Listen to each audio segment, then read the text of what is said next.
fellow glue sniffers and sprue snippers, and welcome back to Blitzkrieg Model Works. I'm Bob, you know me as Darkland on the forums. How's it going, everybody? So, not a huge update on the Panther II.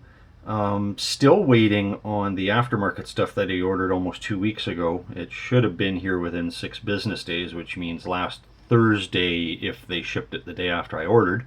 But I haven't seen anything yet. So, I have gone and attached the cupola, and using some 2-part epoxy simulated the weld bead around the edge. Little heavy-handed, I think, but not bad considering I haven't done one in 10 years. I've also used some copper wire for grab handles and the foliage loops. And how I do the foliage loops is there were already indentations in the turret. There you can see them. I drilled them through the right size for some very thin copper wire. So how I do this, and try and get this close enough so you can see, here, use the straight end, is I would stick one end in, and I'll just bend it so it doesn't go anywhere. Normally I'd super glue that very carefully. Stick the other end in. That's almost like sewing.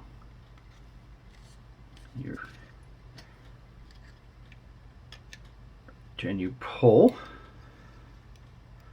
but you don't pull all the way. I have a small piece of evergreen round stock, and twist, hold it in place, and you just go pull, super glue it, and you pull it out when the super glue cures, and it looks like these ones. And I've just used a little bit of Tamiya putty mixed with Tester's liquid cement to fill in the little bit of a gap that's around there. And that's all about I've got so far. Like I said, I didn't want to go too far on too much of this stuff because I'm not sure what's in the detail set from Voyager.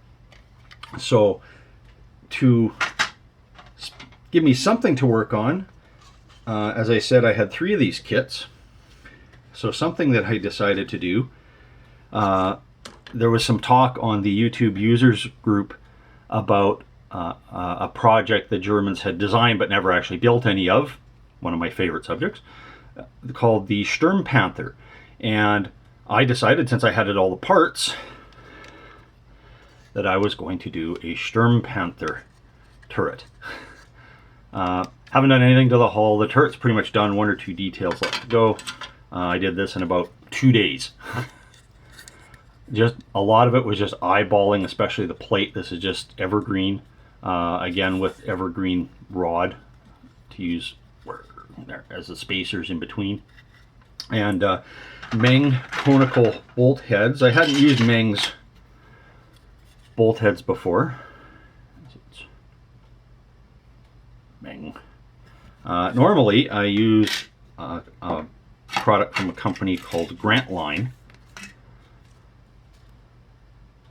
and these are model railroad items. There you go, Grantline products. Haven't bought anything in years because I bought piles, and there's lots of different ones, but I didn't have any conical bolt heads, and the local shop had these in stock. There's different sizes, and plus they have regular round rivets, again in different sizes. So I thought I'd use them, and they work pretty good. A little bit of a pain to get off, but once you get the hang of it, it's not too bad. I used the periscopes that actually came with the CMD Panther turret conversion, the other one, in here, because I'm pretty sure that the Voyager kit, photo etch kit, is going to have framed periscopes like the Aber kit does. So basically, this is all kit assembly. I still have to do some filling in here. You can see something of a gap there. Conical bolt heads. Before I put those on, I kind of slathered some Tester's liquid glue on and let it eat in a little bit, and then brushed it a bit with a brush, and then put a pile more on, and I just let it sit. I don't know if you can really see, but there's a texture now. There we go. Trying to simulate like a rolled texture. Not as heavy as the cast there, but I give it a little bit of definition. And again, the copper wire, I just use a copper electrical wire. Just plain old stuff I grabbed from somewhere. I got several different gauges of the stuffs, you know, everything from super fine to this stuff's about the heaviest that I have. And the only change that I made in this is the Sturmpanther gun, the 150 mil. This is actually out of an old Tamiya Sturmpanzer, and it actually just slides right in and fits. So there was, other than cutting out the notch inside for the Panther II barrel, because it has a notch in it. So other than cutting that out, no modification required. Everything else is box stock, including the lifting rod rings. The only reason I actually even replaced these is the kit was so old, the plastic was so brittle, the parts just snapped when I cut them. I did go through the hassle, because it's not done in the kit, and I don't think you can even really see it. Kind of, sort of. I actually drilled out the optics, even though for the Sturmpanther they probably wouldn't have even used them. I mean, you're dealing pretty close range stuff, you know, knocking down buildings and bunkers. So that's what I've got on here. The hull, I kind of did a sweep arc to know where the turret with the armor was going to sweep, so I know where to put armor plate on the rear deck. I remember seeing a picture once of kind of an armored box to help protect infantry on the back, so might try that. Thinking about doing the standoff armor on here, taking off all this detail and doing standoff armor and having like very minimal tool stowage elsewhere. Not sure where, but since it's, I guess, hypothetical, I can do pretty much anything I want. So I'll think about that, and maybe even some mesh skirts on the side instead of the solid ones. But that's all I've got so far, and I'm hoping that the aftermarket stuff will be coming. Like I said, I've got the Voyager set. I actually found that the Aber make 88mm barrels for their Trumpeters E50, and they would be the same barrel as this, so I got a couple of those coming too. Even though I've already got a metal barrel, I'll see which one looks better. It's not glued in, so it's still free to come out.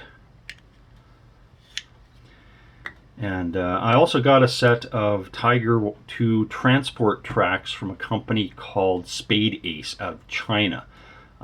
Never heard of them. Apparently they've been around for a while. Some of the initial reviews I read, people were saying that they were just recasts of Furl, but then guys actually got product and they're not recasts at all. They're all first run stuff, and apparently they're just as good as Furl, if not better, but they're a little bit cheaper.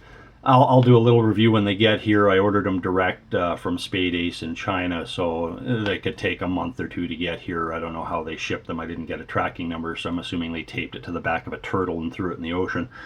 So I'll see it sometime this summer and get back to you guys then. So in the meantime, thank you very much for watching. Really appreciate it. Like and subscribe if you haven't already to get more updates. And again, thank you very much for watching. I'll see you next time, guys.